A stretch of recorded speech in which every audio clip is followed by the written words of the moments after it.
우리가 지금 구약 개관을 함께 말씀을 상고하고 있는데, 우리가 이제 구약 성경을 분류할 때 네 가지로 분류하지 않습니까? 그 첫 번째가 모세오경, 그 다음에 두 번째가 이제 역사서입니다. 그래서 지난 시간까지 이제 역사서까지 끝냈으니까 구약을 한 반 정도 이제 마무리를 한 것입니다. 이제 시가서 그리고 남아있는 예언서 이 부분을 이제 또 우리가 함께 같이 이제 상고하기를 원하는데, 이 욥기는 바로 이제 그 시가서의 첫 번째 부분에 이제 위치를 해 있습니다. 우리가 이 시가서라고 부르는 이유가 뭐냐면은, 이 시가서에 속해 있는, 다시 말하면 욥기, 그 다음에 시편, 잠언, 그 다음에 전도서, 아가서, 이렇게 5권을 우리가 시가서라고 합니다. 그러니까 이것을 다 시가서라고 부른 이유는 뭐냐면은, 이 5권의 성경 말씀이 전부 다 시문체로 되어 있다는 것입니다. 시로 되어 있다는 거예요. 시로. 그러니까 우리가 보통 이렇게 글을 구분을 할 때 일반적으로 두 가지로 구분을 하잖아요. 이게 산문체냐 운문체냐, 이런 말 많이 들어보셨죠? 산문은 이야기 형식으로 이렇게 쭉 서술되어 있는 것을 산문이라고 그러고, 운문은 이렇게 시로 표현이 되어 있는, 그래서 마치 노래를 부르는 것처럼 아주 그 시체로 이렇게 되어 있는 걸 운문이라고 그러는데, 이 시가서는 모든 이 5권이 전부 다 시로 되어 있다라는 그런 특징을 이제 가지고 있습니다. 그 다음에 이 시가서에도 두 부분으로 나뉘게 됩니다. 그 첫 번째가 시편입니다. 시편을 따로 이 5권의 시가서 중에서도 구분을 하고, 그 다음에 또 이 4편, 다시 말하면 욥기, 잠언, 전도서, 아가를 지혜서라 그렇게 부르고 있습니다. 이 특별히 우리가 이 지혜서를 또 지혜문학이라 이렇게 표현을 하는데, 이 지혜 문학이 가지고 있는 특징이 한 가지가 있어요. 우리가 이제 다양하게 설명을 할 수 있지만 여기서는 다 이렇게 설명할 수는 없고, 지혜 문학을 우리가 읽어보면은, 그러니까 욥기부터 그러니까 시편을 제외한 아가서까지 이렇게 쭉 읽어보면은 상당히 메시지 자체, 내용 자체 중에서 이 보편적인 내용이 많습니다. 보편적이라 하면 뭐냐면은, 여기에서 강조되어지고 있는 그 내용이 일반 어떤 세상에서 통용되는 그런 아주 중요한 그 가치들, 이런 것들과 굉장히 공통적인 메시지를 담고 있다라는 것입니다. 그렇기 때문에 우리가 이 성경은 하나님의 말씀으로서 굉장히 세상과는 구별되는 그런 아주 특별하고 독특한 그런 내용을 담고 있기도 하지만, 그 성경 안에 특별히 이 지혜 문학의 내용을 보면은 세상의 어떤, 심지어 다른 종교 혹은 다른 세상의 사상 속에서 강조하고 있는 그런 내용들과 상당히 공유하고 있는 내용들이 많다. 이것이 지혜 문학이 가지고 있는 굉장히 중요한 특징입니다. 그래서 여러분, 특별히 이제 우리가 쉽게 이해를 할 때 잠언서 같은 데를 보십시오. 마치 세상의 격언 같지 않습니까? 이제 그 정도로 이 지혜 문학에는 성경 이외에 세상에서 통용되는 그런 중요한, 소중한 그런 가치들, 내용들을 함께 공유하고 있다. 이게 아주 지혜 문학이 가지고 있는 특징이다라는 것을 우리가 기억을 해야 됩니다. 이것만 보더라도 우리가 한 가지 중요한 신앙적 적용을 할 수가 있는 거죠. 우리가 보통 이렇게 인류 사회에서 보편적인 가치를 얘기를 할 때 그걸 뭐라고 표현하냐면, 영어로 common sense, 상식이라고 표현합니다. 그렇기 때문에 우리가 그리스도인으로서 복음이 담고 있는, 성경이 담고 있는 그런 독특성, 구별성이 분명히 있음에도 불구하고, 성경 안에는 세상과 통용되는 그런 보편적인 가치가 있기 때문에 우리 그리스도인들이 결국은 살아야 될 삶의 현장이 세상이고, 또 하나님께서는 특별히 하나님의 말씀을 통해서 특별한 계시의 말씀으로 우리에게 주신 메시지가 있지만, 그러나 우리가 살아가고 있는 저 세상, 성경을 아직 모르고 살아가는 저 세상에도 그 통용된 가치의 공유를 통해서 바로 그 세상도 하나님이 창조하셨고, 우리 교회와 그리스도인의 주인인 것처럼 이 세상의 통치자요 주인도 우리 하나님인 줄로 믿습니다. 근데 그런 측면에서 우리가 가지고 있는 이 독특성과 구별성 때문에 그 세상 사람들이 우리를 봤을 때는 상당히 배타적인 그런 사람으로 기본적으로 볼 가능성이 많다라는 거예요. 그런 측면에서 우리 그리스도인들이 세상에서 이렇게 살아갈 때, 또 이 복음을 실천하며 나아갈 때 홀이라도 그 세상에서 통용되어지는 이 상식의 범주를 지나치게 넘어서는, 우리가 세상의 상식과는 다른 하나님의 말씀의 메시지가 있다 하더라도 항상 그 부분을 세상 속에서 우리가 함께 실천하고 전하고 나갈 때는 세상의 유익을 위해서, 그리고 세상에 덕을 끼치는 그런 이 상식의 범주를 이게 벗어나지 않아야 된다라는 것을 우리가 좀 기억할 필요가 있습니다. 사실 우리 그리스도인들 중에 이 우리가 성경적인 이런 구별된 것들을 이렇게 지나치게 강조를 하다 보면은 완전히 상식 밖의 사람들이 의외로 많거든요. 그러니까 그런 부분 속에서 우리가 얼마나 지혜로워야 하는가. 왜냐하면 상식 밖의 행동을 많이 해버리고 상식을 넘어서 버리는 이런 모습들을 했다가는 우리가 선교적인 관점에서 상당히 어려움을 많이 겪게 되고, 굉장히 세상 사람들이 우리를 봤을 때는 아주 개토화된 폐쇄적인 그들만의 어떤 리그에 있는 이런 모습으로는 우리가 저들에게 이렇게 선교를 하는, 감당하기에는 쉽지 않기 때문에 우리가 이 지혜 문학이 가지고 있는, 성경에 나와 있는 이 지혜 문학의 특징이 보편성, 그렇구나, 그래서 우리 그리스도인들이 복음의 메시지를 우리가 붙들고 살아야 되지만은 세상과 통용된 이런 가치도 존재한다는 걸 기억을 하면서 항상 세상과 소통의 차원에서 이 상식적인 이런 가치들을 절대로 우리가 도외시하거나 간과하지 않고 그런 관점에서 함께 더불어 살면서도 그 속에서 구별된 그런 하나님의 사람으로 살아가야 된다라는 것을 우리가 이제 알 수가 있는 거죠. 자, 그 다음에 이 시가서를 이제 보시면은 그 시가서가 약간 5권의 성경이라고 그랬는데, 이거를 한번 또 한마디로 요약을 해보면 이렇게 요약을 할 수가 있습니다. 자, 욥은 이렇게 정리할 수 있어요. 고난받는 사람이, 자, 한번 이렇게 쭉 한번 연결을 해보세요. 시편은 기도잖아요. 사실은 시편은 우리가 찬양이 이렇게 주로 나와 있지만, 사실은 시편의 시를 분류를 해보면 가장 많이 차지하고 있는 게 탄식시입니다.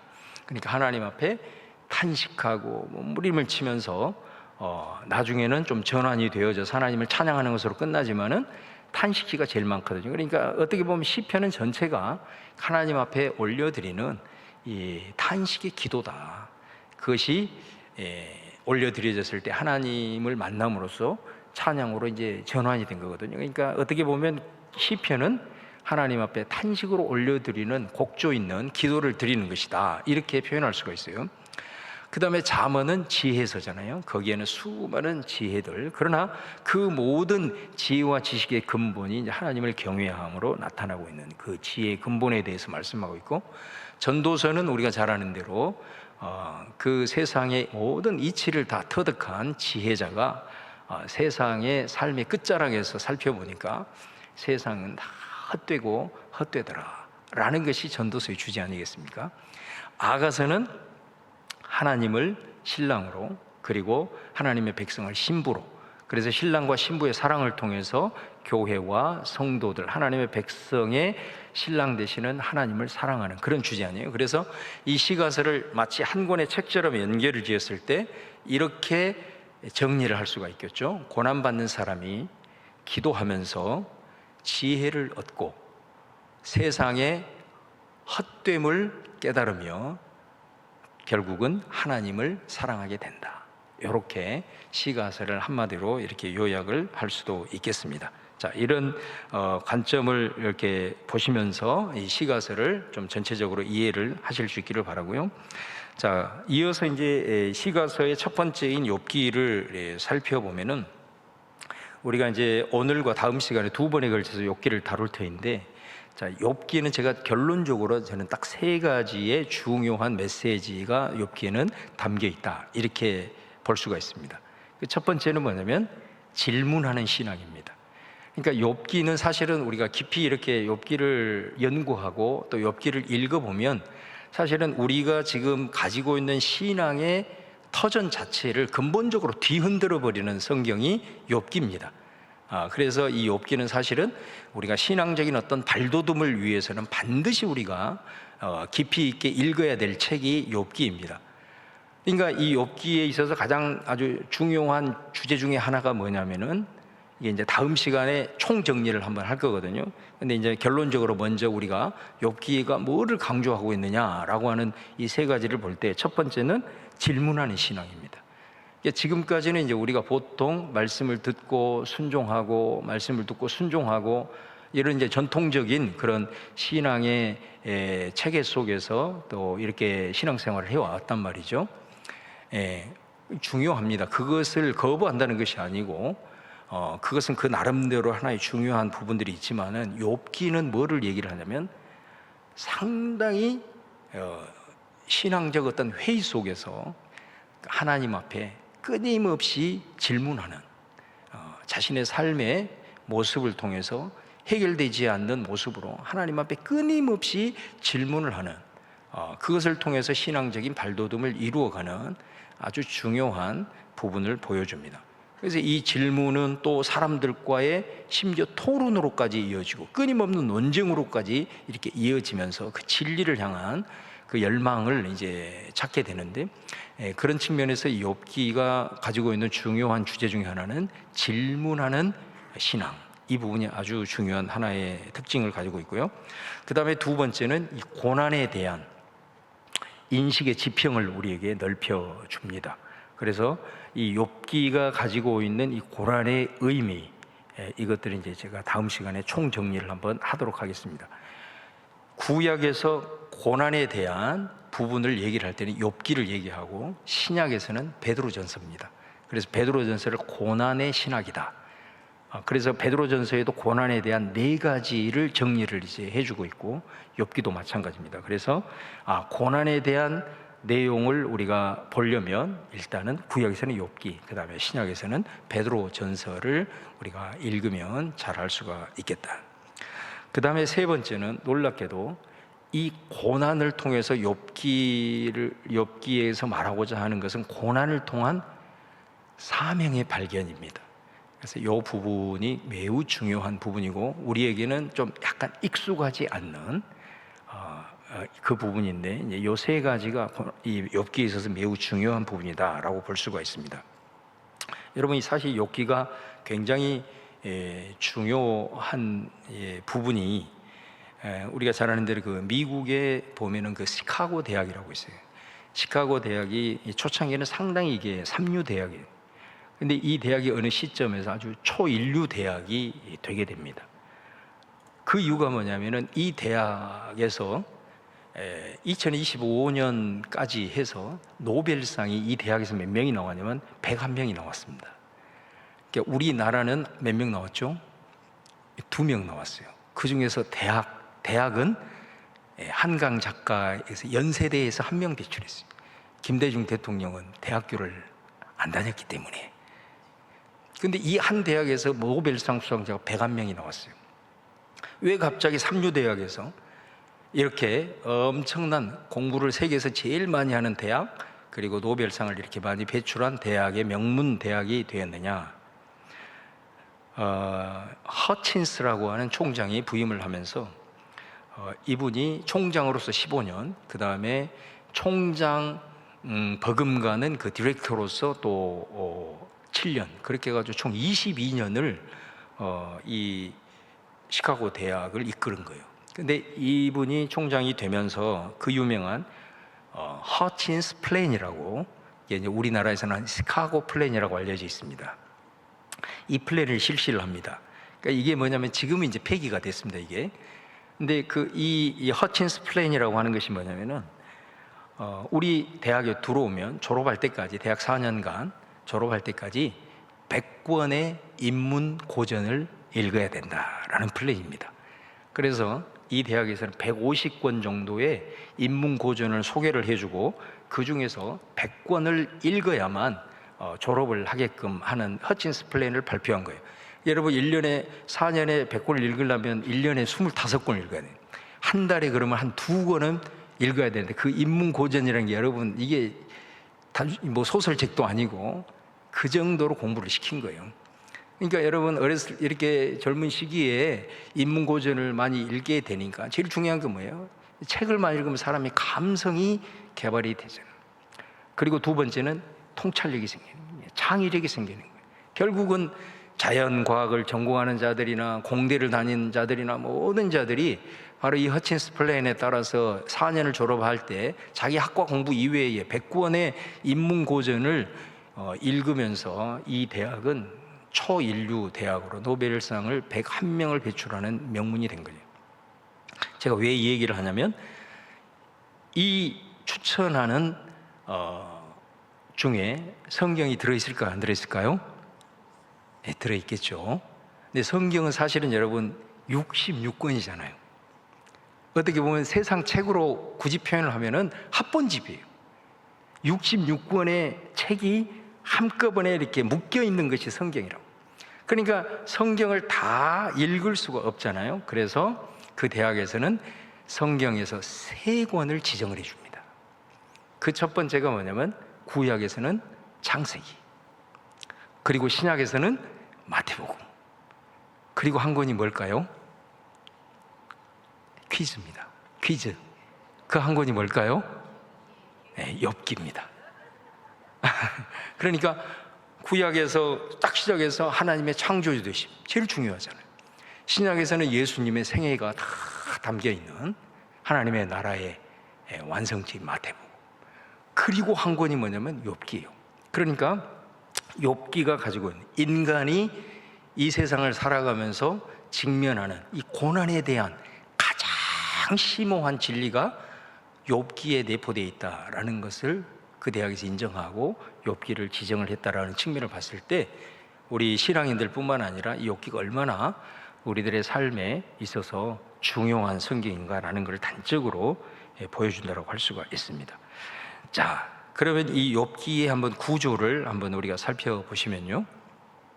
자, 욥기는 이게 교차 구조로 되어 있다고 합니다. 그 말은 1, 2장과 마지막 결론 부분이 연결이 되어 있고, 그 다음에 3장과 그 다음에 28장에서 37장이 연결이 되어 있고, 그 다음에 그 중심에 4장에서 27장이 들어있다, 이런 겁니다. 그러니까 1, 2장 서로는 이제 욥이 고난당하는 쓰나미와 같은 고통의 물결이 욥을 엄습하는 요 내용이 이제 1, 2장의 내용이고, 그다음 마지막 부분은 욥이 하나님을 만나서 다시 회복이 되어지는, 그로부터 회복이 되어지는 이 내용이 이제 서로 대비가 되면서 연결이 되고, 그다음에 이제 3장에서는 욥이 독백을 합니다. 다시 말하면 이 3장은 욥이 고난 앞에서 이제 신앙적으로 서서히 무너지고 있는 이 부분이 이제 3장에 나오기 시작하는데, 그와 대응되는 것이 28장에서 37장이에요. 여기에도 욥의 독백이 나옵니다, 동일하게. 그런데 여기에는 엘리후라는 사람이 등장을 합니다. 마치 욥이 하나님을 만나기 전에 세례 요한처럼, 예수님이 오시기 전에 세례 요한이 나타나서 하나님의 나라를 선포했던 것처럼, 진짜 하나님을 욥이 만나기 전에 이 엘리후와의 만남을 통해서 이제 하나님과의 만남을 준비하는, 그리고 점점 회복의 길을 이렇게 여는 이제 그런, 그래서 여기에는 엘리후의 발언이 욥의 독백과 함께 나와 있는, 그래서 이제 3장과 대비가 되고요. 그 다음에 욥기의 정 가운데에는 욥과 세 친구들 사이에 이제 변론이, 논쟁이 나타나는 요 부분, 이렇게 해서 이제 정리가 되어 있는데, 특징적인 것이 뭐냐면은 이 첫 부분 1, 2장 내용과 그 다음에 마지막, 여기는 이제 38장, 47장이라고 되어 있는데 마지막 42장 마지막 부분은 이게 뭐로 되어 있냐면 산문으로 되어 있어요. 산문으로. 그러니까 다 운문, 시문체로 되어 있는데 이 부분만 앞 시작하는 부분하고 마지막 끝 부분은 산문, 이야기체로 되어 있어요. 그래서 이게 이제 우리가 욥기를 이해할 때 이게 전통적으로 이해를 했을 때 이 산문과 산문을 연결시키는 겁니다. 그러니까 다시 말하면 욥이 하나님을 잘 섬겨 하나님께 복을 받았어. 그런데 뜻하지 않는 고난을 받았어. 그래서 그 고난 앞에서도 욥이 잘 인내하고 잘 버텨서 결국은 하나님께서 욥을 회복시키시고 그보다 더 갑절의 축복을 받았다라고 하는 게 이 산문과 산문을 주로 연결시키는 차원에서의 전통적인 욥기 이해입니다. 그러니까 이게 여러분 이게 틀렸다라고 말을 하는 게 아니에요. 왜냐하면 이게 아주 전통적인 측면에서 욥기를 고난 앞에서 하나님의 그 섭리를 끝까지 바라보면서 인내하는 신앙, 이 부분을 이제 강조하는 것이 욥기를 이해하는 가장 전통적인 이해 방법입니다. 이제 그 방법이 어디에 근거를 두고 있냐면 그 야고보서 5장 10절 11절 말씀에 보면 여기에는 이제 나타나지는 않았습니다만은 거기에 보면 욥이 예가 나옵니다. 거기에 보면은 그 야고보서의 기자가 이런 얘기를 합니다. 너희들의 그 조상 믿음의 선진들과 그리고 선지자들이 그 고난 가운데 처했던 그 믿음의 선진들과 선지자들에게 본을 받아라, 이렇게 얘기를 하면서 한 사람을 예를 들고 있는데 그 사람이 욥으로 나타나고 있습니다. 그러면서 거기에 뭐라고 했냐면 너희들이 욥의 인내를 배워라, 이렇게 얘기를 합니다. 그가 고통을 받았을 때에 하나님을 바라보고 인내함으로써 하나님께로부터 큰 복을 받았던 것을 기억해라 하면서 야고보서 기자가 그 욥을 바로 이 고난에 처했을 때 하나님의 섭리를 바라보고 끝까지 그 고난을 인내했던 그 신앙으로 결국은 욥이 승리하지 않았냐, 이제 이렇게 야고보서에서는 욥을 그렇게 해석을 하고 있기 때문에 이런 관점에서 욥기를 바라보는 거죠. 이게 가장 이제 전통적인 이해 방식이라고 이제 할 수가 있습니다. 그러니까 사실은 그 가운데 욥과 세 친구들 사이에 막 논쟁했던 요 부분들을 살짝 빼도 이 앞에 있는 산문 시작하는 부분과 제일 끝에 부분과 연결시켜도 욥은 상당히 욥기 자체는 중요한 메시지를 우리들에게 던져줄 수 있다라는 것을 이제 알 수가 있어요. 그러나 욥기에 있어서 가장 중요한 부분은 바로 이 가운데 부분이라고 할 수가 있습니다. 바로 욥과 세 친구들 사이에 끊임없는 신앙적 논쟁, 그리고 그 논쟁 과정을 통해서 욥이 결국은 하나님을 만나게 되고 전혀 생각하지 못했던 이 단순한 고난의 문제가 아니라 욥이 새로운 신앙의 차원으로 발돋움하게 되는 그런 결정적 계기를 마련하게 된 부분이 바로 이 가운데 친구들과의 논쟁 가운데 이루어지고 있다라는 것을 이제 우리가 알 수가 있겠습니다. 자, 그러면 이제 욥기 내용을 조금 들어가 보면은 먼저 1장에서부터 이제 3장의 내용을 보면은 자, 여기에 보면 이제 이런 내용으로 되어 있죠. 먼저 1장에 딱 시작을 하면서 아주 경건한 신앙으로 서 있는 욥의 모습을 쫙 보입니다. 그러면서 하나님께서 그런 욥에게 또 큰 복을 주셨음을 보여줍니다. 이 내용이 바로 1절에서 5절의 이 내용이 지금까지의 구약에 있어서 하나의 큰 물줄기로 이어오는 신명기 말씀에 근거한 인과응보의 전통입니다. 그래서 욥이 하나님의 말씀에 순종하고 또 하나님 말씀을 잘 지킴으로써 하나님께서 그에게 상당한 큰 이렇게 복을 주신 이 지금까지 이스라엘의 이어온 신앙의 전통의 모습을 1절에서 5절까지 싹 잘 보여주고 있는 거예요. 그것으로부터 시작을 합니다.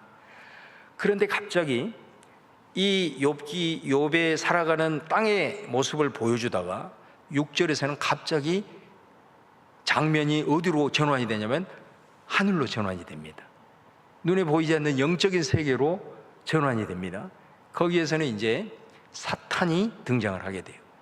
사탄이 우리 눈에 보이지 않는 영의 세계를 보여주는 거예요. 그 영의 세계를 통해서 사탄이 얼마나 하나님을 섬기고 하나님을 믿는 백성들에 대해서 참소하는 모습을 거기서 이제 보여주는 거죠. 그래서 사탄의 참소의 모습을 보여주고 다시 땅의 모습을 보여줍니다. 땅의 모습이 어떻게 나타나느냐? 사탄의 영의 세계에서 참소가 있는 다음에 이 땅에서는 욥이 이제 고난을 당하게 됩니다. 여기에서 이제 욥의 당한 고난은 소유에 대한 패망, 그 다음에 또 하나는 자기의 가족이 희생당하는 이런 이제 모습으로 나타나죠. 그러고 나서 2장을 시작하면 또 하늘의 모습을 보여줍니다. 하늘의 모습을 보였네. 거기에 또 사탄의 참소가 나오는 겁니다. 사탄의 참소가 나오고 그 사탄의 참소가 끝나자 이제 또 다시 땅의 모습을 보여주는데 아니나 다를까 또 고난이 등장을 하죠. 근데 이번에는 욥 자신의 몸을 건드리는 이 고난이 오게 됩니다. 여러분, 욥은 어떻게 보면 이 두 번의 고난을 통해서 인간이 이 땅을 살아가면서 당할 수 있는 가장 극심한 삼중적 고난을 일시에 받아버린 그런 사람이라고 할 수 있어요. 소유 다 날아가고 가족들 희생되고 자기 몸까지도 아주 견딜 수 없는 질병에 노출될 수밖에 없는, 죽음만 그냥 면했지 그냥 사는 게 아닌 그런 고난에 직면을 하게 되는 이제 상황이 발생을 하게 되고, 그 다음에 이제 3장의 내용은 이런 모습 속에서 욥이 이제 점점 고난 앞에 장사가 없다고 이게 서서히 신앙적으로 무너지는 이런 욥의 모습을 이제 보여주게 되는 거죠. 여기서 이제 그 사탄의 참소의 핵심이 뭐냐? 사탄이 어떻게 참소를 하느냐면 한마디로 하면 공짜는 없다입니다. 뭐라고요? 공짜는 없다. 그러니까 이 말은 뭔 말이에요? 이 사탄이 하나님께 참소를 하면서 뭐라고 얘기합니까? 하나님 공짜는 없습니다. 욥이 하나님 앞에 순종을 잘하는 게 그냥 잘한 게 아닙니다. 공짜는 없습니다. 하나님이 그만큼 복을 주시고 하나님께서 욥을 보호해 주시고 어찌하든 욥에게 그렇게 은혜를 베푸시니까 욥이 그것에 대한 반응으로 더 하나님을 잘 섬기는 거지. 한번 하나님이 살짝 복을 한번 끊어보세요. 그래도 욥이 하나님을 섬기나. 이제 요게 참소. 공짜는 없다. 요게 이제 사탄의 참소인 거죠. 그래서 여기 1장 10절에 보면은 이런 말이 있습니다. 이제 성경이 이제 세번역 성경인데요. 주께서 그와 그의 집과 그가 가진 모든 것을 울타리로 감싸 주시고 그가 하는 일이며 무엇에나 복을 주셔서 그의 소유를 온 땅에 넘치게 하지 않으셨습니까? 이게 사탄의 참소입니다. 그러니까 여기 보면 욥 자신, 그 다음에 그의 집, 소유, 그 다음에 그가 가진 모든 것, 바로 그대의 가족이죠. 이 삼중, 이 울타리, 하나님의 보호로부터 이 울타리를 한번 거두어내 보십시오. 그래도 욥이 하나님을 잘 섬기는지 한번 두고 보세요. 이렇게 참소를 하는 거죠. 그래서 이 욥의 이 새 울타리가 한 커플 한 커플씩 다 이제 벗겨지고 날아가는 것입니다. 그래서 결국은 자신의 건강까지 치명적으로 이제 당하게 되는 거예요. 자, 그럼에도 불구하고 우리는 욥기 2장 9절에서 10절을 보면은 욥이 무너지지 않습니다. 9절에서 10절을 보면은 제가 읽어드리면 아내가 먼저 이렇게 얘기를 합니다. 아내가 뭐라고 얘기하냐면 욥의 그런 모습을 보고 그래도 당신이 하나님에 대한 그 신실한 믿음을 지킬 겁니까? 차라리 하나님을 저주하시고 죽는 것이 낫겠습니다. 그 모습을 지켜본 아내가 이렇게 표현을 하게 되죠. 그랬을 때 욥이 뭐라고 반응을 하냐면 당신도 어리석은 여자들처럼 말하는구려. 우리가 누리는 복도 하나님께로부터 왔는데 어찌 재앙이라고 해서 못 받는다 하겠소. 참, 욥이 이런 고백을 이제 하게 되는 것을 이제 볼 수가 있습니다. 이런 상황에서 이 2장 9절에서 10절을 보듯이 욥에게는 다른 것들이 다 울타리가 무너져도 욥을 싸고 있는 하나의 울타리가 있었습니다. 그게 뭐냐면 신앙의 울타리예요. 신앙의 울타리. 그런데 아까도 말씀드린 대로 이 고난 앞에 장사가 없다고, 이 상황이 이제 지속이 되면서 욥의 신앙의 울타리까지 이제 벗겨지기 시작합니다. 그래서 그 내용이 3장의 내용이에요. 3장 1절을 시작하면서 드디어 욥이 말문을 열고 자기 생일을 저주하면서 울부짖었다, 이렇게 표현하고 있어요. 그러니까 여러분, 생일을 저주했다, 이게 보통 일이 아니잖아요. 왜냐하면 우리가 이 땅에 오는 것이 우연하게 온 게 아니라 하나님의 계획 속에, 하나님의 섭리 속에 우리가 이 땅에 오지 않았습니까? 그래서 이 욥이 자신의 생일을 저주했다라고 하는 것은 이거는 지금 상당한 신앙적 지금 울타리가 벗겨지고 있는 이 모습을 보게 되고요. 자, 욥기 3장 마지막 26절에 가보면 욥이 이런 표현을 합니다. 내게는 평화도 없고 안정도 없고 안식마저 사라지고 두려움만 끝없이 밀려온다. 그러니까 여러분, 신앙의 울타리가 이제 벌거벗겨지게 되면은 어떤 현상이 일어나냐면 내 입에서 탄식의 언어가 나오기 시작합니다. 이게 이제 내 신앙의 울타리가 벗겨지고 있다라는 것을 이제 보게 되는 거죠. 자, 이것이 1장에서부터 3장에서의 주요 내용이라고 할 수가 있습니다. 자, 그 다음에 이제 욥기의 중심부를 차지하고 있는 무려 3장에서 31장까지의 이제 내용인데요. 이 내용은 아까 말씀드린 대로 욥의 그 소식을 듣고 세 친구가 찾아오게 됩니다. 그 세 친구가 찾아와서, 여러분, 이 사람들이 와가지고 막 욥에게 대해서 계속해서 이제 가르치려고 하고, 이렇게 처음부터 그렇게 하지 않았어요. 성경을 읽어보면 이 사람들이 그 욥의 소식을 듣고 찾아왔어요. 무려 7일 동안 슬퍼했습니다. 그러면서 욥에게 말 한마디 걸지 않고 욥과 함께 가슴 아파하고 슬퍼했던 것을 보게 돼요. 그러니까 이 사람들이 무작정 와가지고 막 욥 너야, 너 죄 회개해, 이렇게 하지 않았다는 거예요. 그래서 어쨌든 이런 사람들이지만, 그러나 이제 그 7일이 끝난 다음에 이 사람들이 이제 욥에게 와가지고 욥을 향하여서 이제 한마디 한마디, 그러니까 이 세 사람은 어떻게 보면은 이스라엘의 지혜자들입니다. 그리고 그 지혜를 가르치는 교사들이라고 할 수 있어요. 그래서 이 세 사람의 교사가 와서 욥을 이제 위로한다고 하면서 해결책을 제시를 해주고 있는, 이제 그 내용이 나오는 거예요. 근데 이 세 사람의 주장은 아까도 말씀드린 대로 지금까지 이스라엘의 신명기 말씀을 근거해서 이스라엘의 신앙에 있어서 아주 중요한 하나의 큰 맥으로 흘러오는 바로 이 인과응보라고 하는 바로 이 신앙의 논리를 가지고 계속해서 욥을 가르치고 또 욥을 이렇게 교화시키려고 이제 하는 것입니다. 우리가 잘 아는 대로 이 인과응보의 이제 핵심이 신명기 28장에 나와 있지 않습니까? 신명기 28장 2절에 보면은 네가 네 하나님 여호와 말씀을 청종하면 이 모든 복이 네게 임할 것이다. 15절 말씀에 보면 네가 만일 네 하나님 여호와의 말씀을 순종하지 아니하여 내가 오늘 네게 명령하는 모든 명령 규례 지키지 아니하면 이 모든 저주가 내게 임하며 내게 이를 것이다 라고 하는 것이 인과응보적인 그런 것입니다. 이것이 여러분 사실 역사서의 내용에 보면 아주 중요한 하나의 신앙적 축으로 나타나고 있는 것을 우리가 볼 수가 있겠습니다. 그래서 이 친구들은 계속해서 그 인과응보적인 이스라엘의 그 신앙 전통을 가지고 욥에 대해서 계속해서 얘기를 하는 거죠. 그러니까 쉽게 얘기를 하면은 지금 이 고난이 너에게 온 것은 어찌하든 네가 알지 못하는 뭔가가, 하나님이 기뻐하지 않는 뭔가가 있었기 때문에 너에게 지금 이런 고난이 온 거야.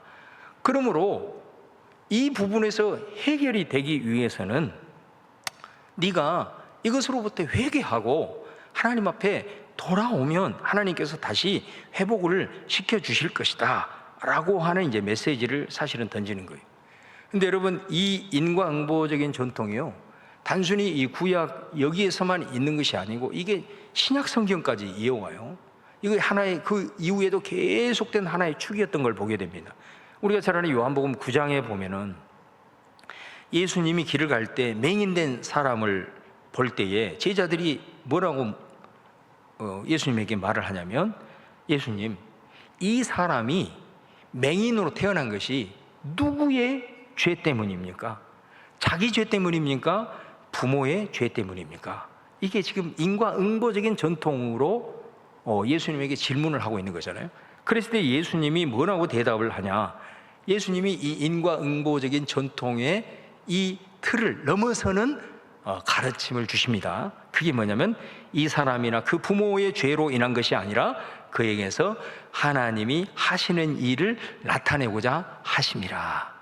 예수님이 이렇게 말을 하는 거죠. 그러니까 이 예수님의 말씀 속에서도 인간이 당할 수 있는 고난이라고 하는 것이 너희들이 생각하는 것처럼 단순히 어떤 율법을 어기는 죄로 인하여서 고난이 온다라고 하는 그것이 하나의 중요한 전통이고, 또 그것이 우리들의 삶에 많은 영향을 끼치는 진리의 말씀이지만 고난을 그렇게로만 접근할 수 없는 것이다 하면서 고난의 원인에 대한 지평을 예수님이 여기서 이제 넓혀주는 것을 보게 돼요. 그래서 이제 어찌하든 이 논쟁을 계속해서 하는 겁니다.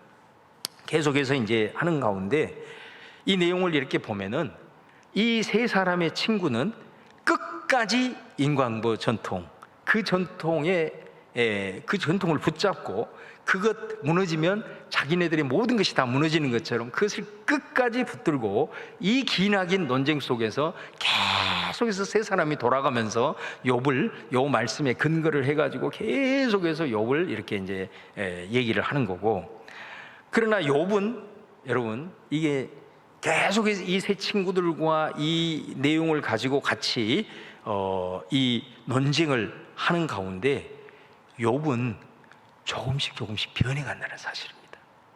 예. 이 친구들은 끝까지 자기의 그 인과응보의 논리에서 한치도 어긋남이 없이 그 상황에 머물러 있지만 욥은 조금씩 변해간다라는 사실입니다. 그 두 가지 측면을 살펴보면 욥이 어떻게 변하냐? 처음에 탄식으로 일관했잖아요. 근데 점점 더 소망의 언어로 바뀌어가는 것을 볼 수 있습니다. 그래서 7장 15절에 보면은 차라리 숨이라도 막혀버리면 좋겠습니다.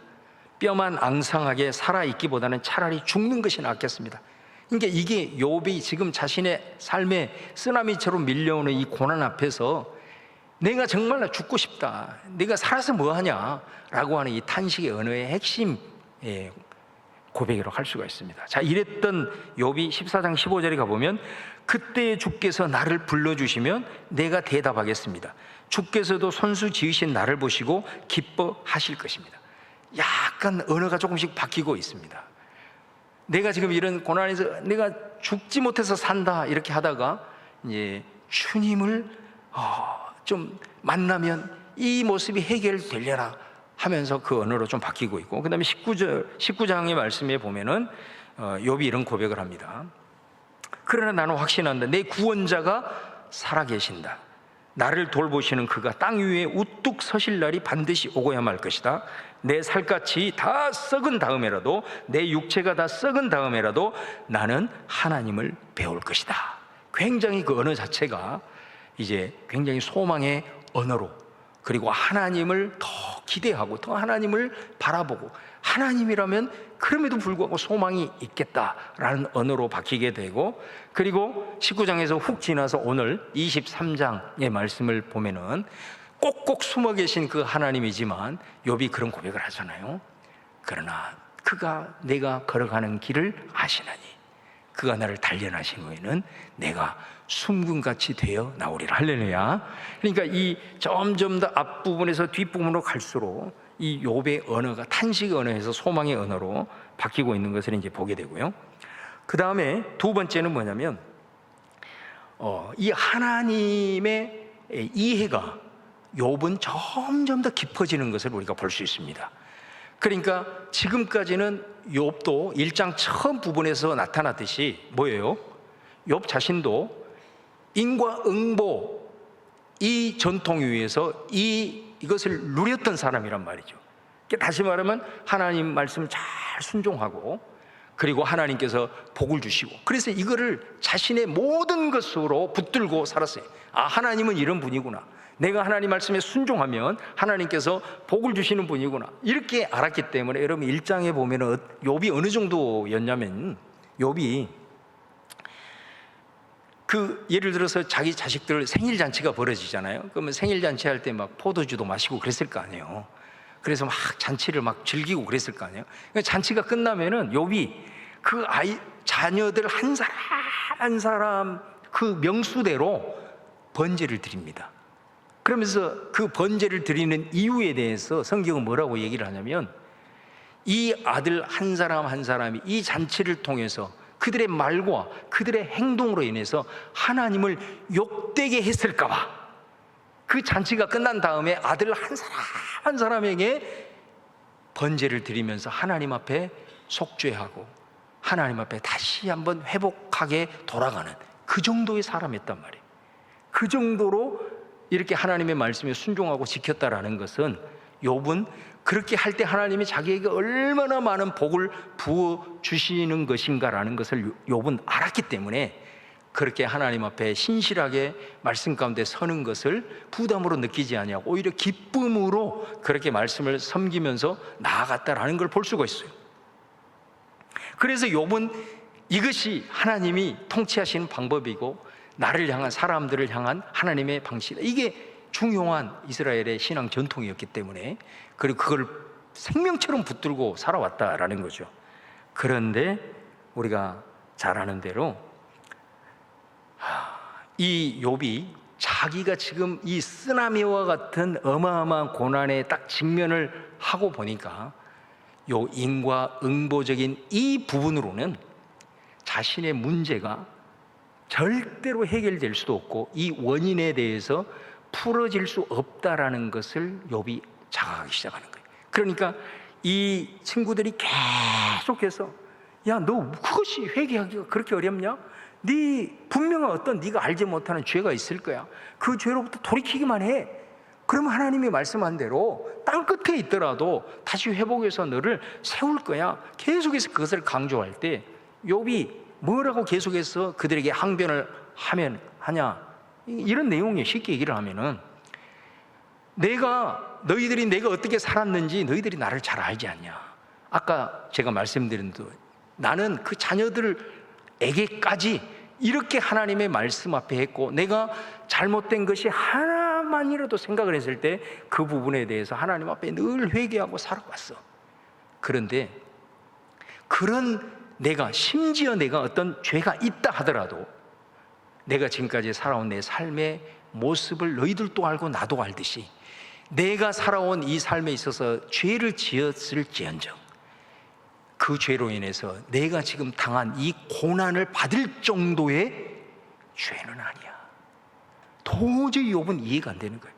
내가 죄가 있어서 어느 정도 채찍에 매를 맞을 수 있어. 내가 회개할 수 있어. 그러나 지금 내가 당한 이 삼중적 고난, 내 소유 다 날아가고 내 자식들 죽고 그리고 내 자신이 건강을 다 잃어가는 이 쓰나미와 같은 고난을 당할 정도로 내가 하나님 앞에 잘못했다라고 나는 인정할 수가 없다. 이걸 끊임없이 항변을 지금 하고 있는 것 아니겠습니까? 그래서 내가 지금까지 철떡같이 붙들고 왔던 이 인과응보의 교리를 가지고는 지금 내 현실을 설명할 수 없어. 그 말은 뭔 말이에요? 내가 이것을 넘어서는 뭔가를 향한 몸부림이 지금 욥한테는 시작이 되고 있다는 걸 볼 수 있어요. 그래서 7장 11절에 보면은, 보세요. 7장 11절에 보면 이런 말씀이 있어요. 그러나 나는 입을 다물고 있을 수 없다.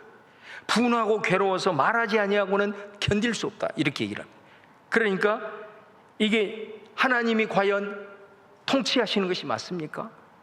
과연 내가 그래도 나름대로 모든 사람들이 의인이라고 할 정도로 살아왔던 이 의인이 이렇게 고난을 받는 것이 하나님의 공의입니까? 내가 분해서 나는 도저히 견딜 수가 없습니다. 나는 하나님 앞에 말을 하지 않을 수 없습니다. 하나님 앞에 질문하지 않을 수 없습니다. 하나님 앞에 항변하지 않을 수 없습니다. 이제 그 표현인 것이죠. 과감하게 나는 하나님 앞에 질문하고 싶습니다.